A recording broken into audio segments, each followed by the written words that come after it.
It's okay. It's okay. It's okay. It's okay. It's okay. That's real men stuff right there. Real men stuff. No, man, because you don't know how this shit came together. That's right. You said you dropped a whisper on me that he. Calvin Ford, in all humility, has broken down in tears while talking about the right between him and Gervonta Davis that finally led to an exiting from Gervonta Davis's team. He gave an interview where he was asked deep questions about the whole situation. Tank does that, to get a eyebrow out of people. Like, you know how the Rock, when he put the eyebrow out, and he did get it. That's just like... Well, you truly don't listen to just one side of the story. If all that was said was true, then Gervonta Davis must be something entirely different from the amazing boxer Gervonta Davis knew him as. Calvin Ford went ahead to talk about the events between them. He then spoke about the sacrifices he made for Gervonta Davis's and how he's been with him to meet his son's wish of watching over him for the rest of his career. Everything just happened. Yes, sir. Y'all get what I'm saying? Yes, sir. And that's all I got to do. Everything that we want and want to do is already given to us if we just concentrate on it. That's facts. Bigger than box. Yes. He said, I've done it all. And if he thinks this is what's best for me, then it's go. It's more surprising how silent Tank Davis has been on this matter. What he'll surely claim is that he's focused and locked in on his fight, but an issue as serious as this isn't one anyone keeps quiet about. He's bent on going on with his fight, and now in his corner is former boxing trainer Derrick James. You that flipped the coin. Yeah, it was and it came up. Yeah, but then when you look at the numbers that they putting out, it don't make sense. However, with news of Gervonta Davis Lamont Roach Jr. being pushed back to a different date surfacing, the Reaper talked about how long the fight has been at work. Initially, Tank's Joseph Roach over Edwin Dos Santos for the required title defense shocked every fan. To make up for the lack of energy for the fight, PBC added several sensational matches to the undercard, including David Benavidez, the return of Yoel Charlo, and a rematch between Stephen Fulton and Brandon Figueroa.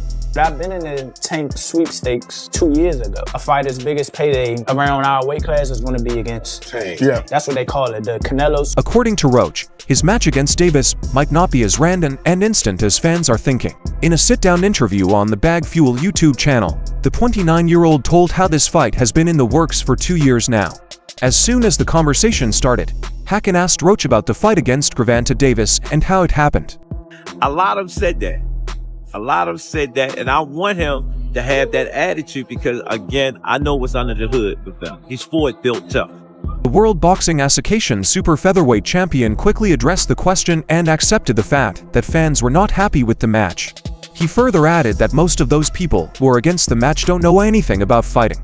The Reaper then further revealed that I've been in the Tank sweepstakes 2 years ago, saying that I got a call from them PBC 2 years ago regarding the fight. This particular call happened after the Tank match against Rolando Romero, so the promotion was looking for a fighter in Washington, D.C.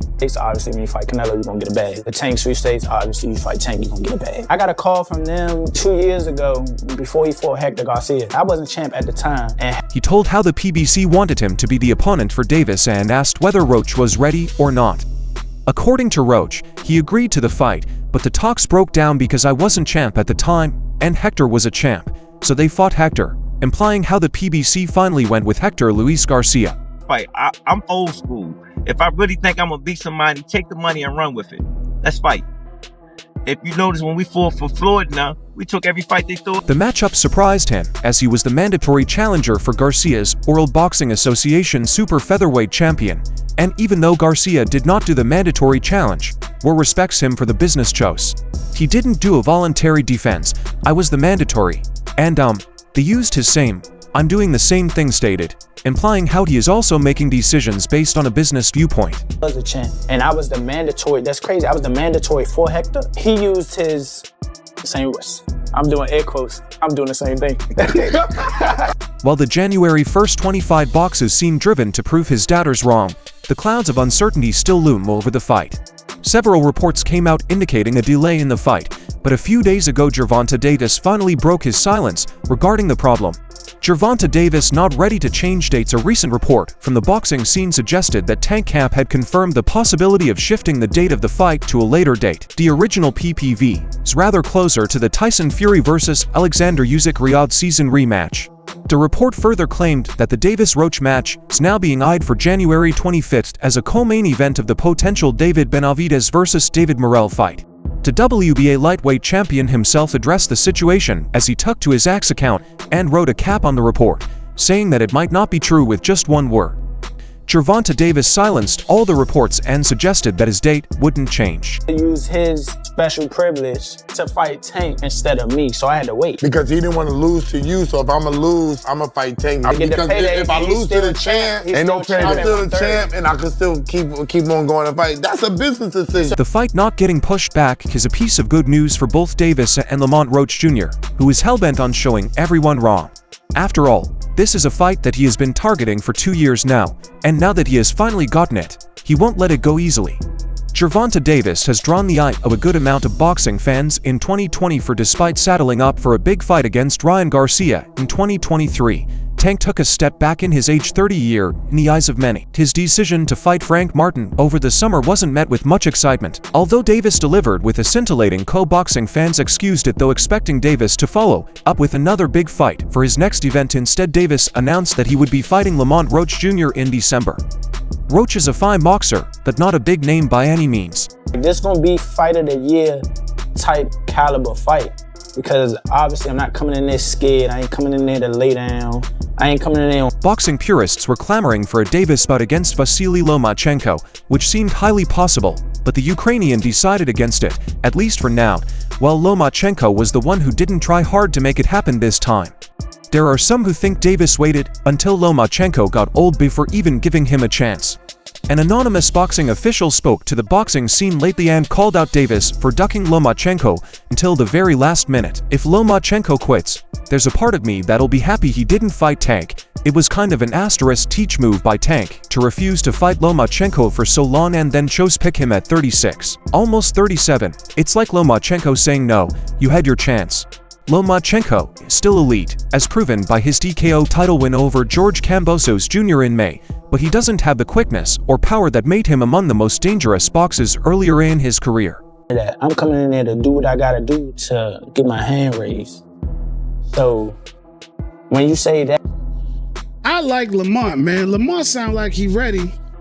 And this do sound like it's going to be a big fight. I think people got to give him a... Bob Barum's promotional company offers an intriguing instant rematch as its main event. Saturday night in Verona, New York, former WBC super featherweight champion Osaki Foster tries to regain his title from Sinconcie. The 2016 Olympic gold medalist from Brazil defeated Foster by split decision July 6 in Newark, New Jersey, where Foster thinks he was wronged because he deserved to win 10 rounds of a 12-round 130-pound championship bout broadcasted by ESPN. Instead, he edged Foster of Orange, Texas, onto scorecards and left the ring at the Prenatal Center, the winner for the first time men for world title fights. ESPN Plus will stream Consa Foster to from Turning Stone Resort Casino sometime around 11 p.m. ET.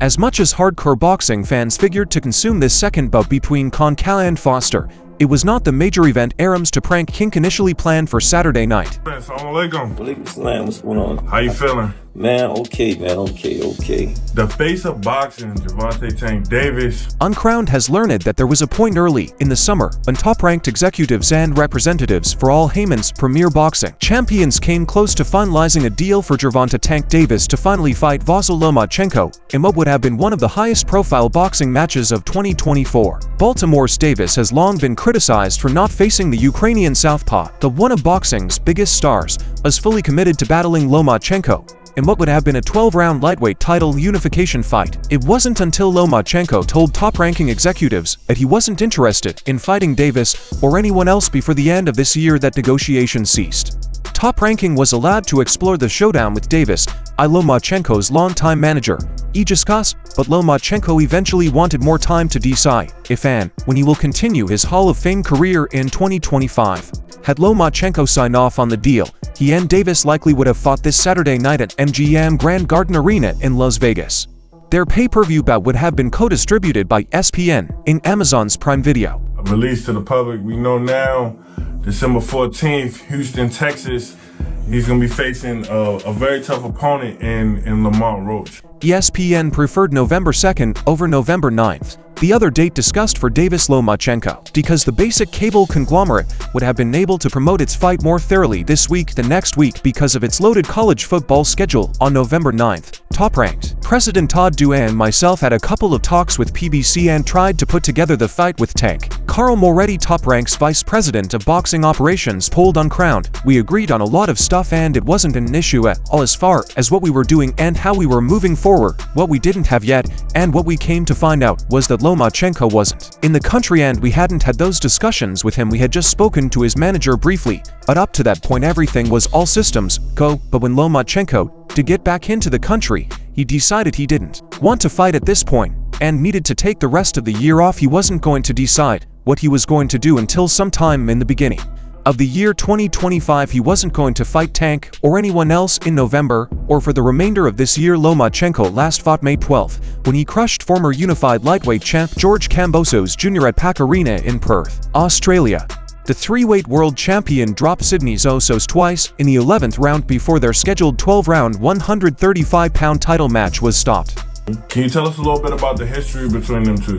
Oh man, they've been knowing each other from the amateurs, silver gloves, everything. They grew up actually. Lomachenko, a two-time Olympic gold winner, regained the then vacant IBF lightweight title by battering Kambosos in impressive fashion. Lomachenko is 36, however, and although he has only 21 professional fights on his record, he participated in almost 400 amateur bouts and might not have the desire to keep up with the physical demands of this grueling sport. The ongoing war with Russia in his native Ukraine, where he still lives at least part-time, has also taken an emotional toll on Lomachenko as well. Davis, meanwhile, has agreed to box WBA super featherweight champ Lamont Roach next. Roach of Upper Marlboro, Maryland, moves up from the 130 pounds division to the 135 pounds limit to face one of boxing's most entertaining knockout artists. Their fight was initially set to take place December 14th at Toyota Center in Houston. It has been pushed back, but the new date for their pay-per-view main event early in 2025 hasn't been solidified.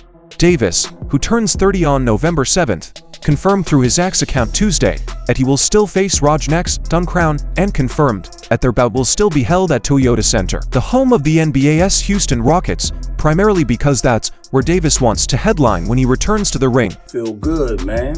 You know, same old, same old. Lamont and Tank have history. What can you tell us about their history and how that's going to play into the fight come fight night? Contrary to posted stories, Davis Row will still lead its own pay-per-view show early next year rather than packaging it with PBC's highly anticipated light heavyweight battle between David Benavidez and David Morrell Jr. Phoenix's Benavidez and the Cuban-born Minneapolis-based Morrell are set to square off in a PBC Prime Video pay-per-view main event January 25th in Las Vegas. Ben's previous fight, a 12-round majority decision win over former WBC light heavyweight champ Alexander Gazik, was the co-feature before Davis's most recent win. June 15th at NG and Grand Garden Arena, Davis knocked out Frank Martin, a southpaw from Detroit, in the 8th round of their PBC Prime Video pay-per-view main event that night. Davis's handlers looked into the chance of a fight with Jose Valenzuela next after Valenzuela upset Mexican Mir Isaac Cruz in his most recent appearance on August 3rd at Stadium in Los Angeles. Cruz previously tested Tank and stopped Davis's 16-fight knockout streak in December 2021, but still lost a closely contested unanimous decision at Staples Center in Los Angeles. The Mexican-born Valenzuela of Renton, Washington beat Mexico City's Crew by split decision in their 12-round fight for Cruz's WBA super lightweight title on the Terran Crawford-Israel Madamov's undercard. They got amateur history. They fought maybe 2 or 3 times. Tank being the winner. They sparred a few times. Tank got the best of the sparring. They just bigger and stronger now, you know? Older.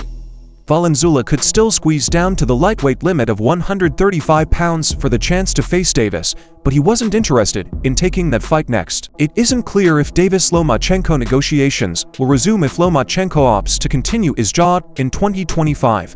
Actually, the boxing world is usually on pins and needles while waiting to see what Gervonta Davis will do next. But this time around, fans were very let down when Tank was revealed to be fighting against Lamont Roach in December. Roach is a fine fighter, but he isn't a high-profile name and doesn't have many big victories. People want Tank to fight the likes of Shocker Stevenson, Vasyl Lomachenko, or even Devin Haney. Of course, figuring out the details to make a mega fight like that happen is never easy. Man, what did you say to yourself? You had to say something to yourself when you seen the card. I mean, I probably thought about, the fact that. But there's a growing sentiment among a lot of fans that Davis is kind of cruising at the moment, choosing to not take too many risks when called out on that by user on social media. Davis had to stick up for himself. Davis agreed with his fan, taking sly shots at some fighters who have fought his scraps, like Rolly Romero, who fought Cruz after Tank beat him. Can you tell us a little bit about the history between them two? Oh man, they've been knowing each other from the amateurs, silver gloves, everything. They grew up actually together, Roach and him, back and forth battles and whatnot.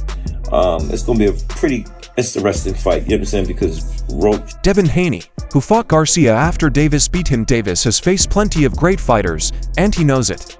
Despite the war of words, fans and analysts have questioned Davis's pick of opponent. Always, he come to fight, and I think it's a great fight. Everybody talking all that stuff about, why Roach? Because he signed and took the fight, you know what I'm saying? And it's good for the community.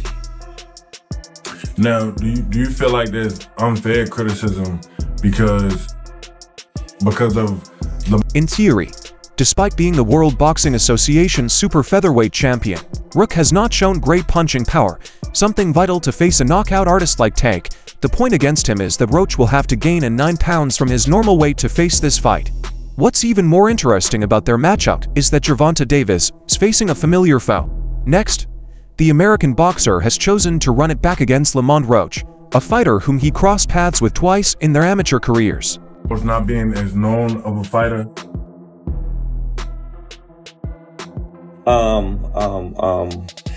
People going to do that. That's what fan does. You know what I'm saying? They're going to give up bad criticism. I remember when I was saying everybody should let Pitbull fight Tank again. And they was talking about that. And when he won that belt, it seems they have unfinished business, which the challenger I'd like to put an end to. Especially Rowe 29 and Davis 29 fought twice in their amateur careers at bigger stages. The first one came at the Regional Junior Olympics, and the second one was at the National Finals. Hey, we're Coach Kenny Ellis. What's up? How you doing, Coach? I'm good, man. Taking it day by day. Yes, sir. Boxing World got a big announcement this week. We're going to get the face of boxing, Gervonta Tank Davis versus Lamont Roach, December 14th in Houston, Texas. How you feeling about this fight? Therefore, they have been familiar with each other and know every trick under each other's sleeve. However, according to Roach, on January 1st, 25, he should have been one up at least in their 2 fights. The Reaper talked about his past fight with Davis at 30 when he appeared in an interview with Broadway. Joel some time back, when touching on his initial career and fighting Tank, he stated, "I fought Gervonta Davis twice in the amateurs. I lost both times. The first one was little fishy. No, they both are on YouTube. You can go watch them." I feel good, man. Same old, same old. Lamont and Tank have history. What can you tell us about their history and how that's going to play into the fight come fight night? They got amateur history. They fought maybe 2 or 3 times. Lamont Roach continued, "I fought Gervonta Davis twice in the minors. I lost both times, but the first one was a little heist. They are on YouTube. You can go watch them. The first one was in Baltimore, his city. The second was in the Nationals. He beat me in the final, so he won gold." The host then joined in and pointed out the first looks a little fishier than the second one to this Roach. He nodded in agreement and then detailed that the first one came in Baltimore, Davis's hometown, and after the USA Boxing went through the tape, they offered him a slot at the Nationals. He continued, "The first one I fought him was in Baltimore in the Regional Junior Olympics. My dad sent the tape to USA Boxing." Tank being a winner, they sparred a few times. Tank got the best of the sparring. They just bigger and stronger now, older. Now, it's some word out there that Lamont say, he got some film that don't make Tank look too good. Well. But as fate would have it, both Rowe and Davis made it to the finals and had their second meeting, and the result stayed the same. Rowe added, "We are going to give you a grant to go to the Nationals." W both made it to the Nationals. W made it to the final. We fought for the title. He beat me in the finals, so he won gold and I won silver that year. And that's all for now. For the very best updates on news moments, events, and actions in the world of boxing, stay linked with us by subscribing to our YouTube channel. And don't forget to turn on notifications to get notified when we drop quality contents like this. Until next time, peace out.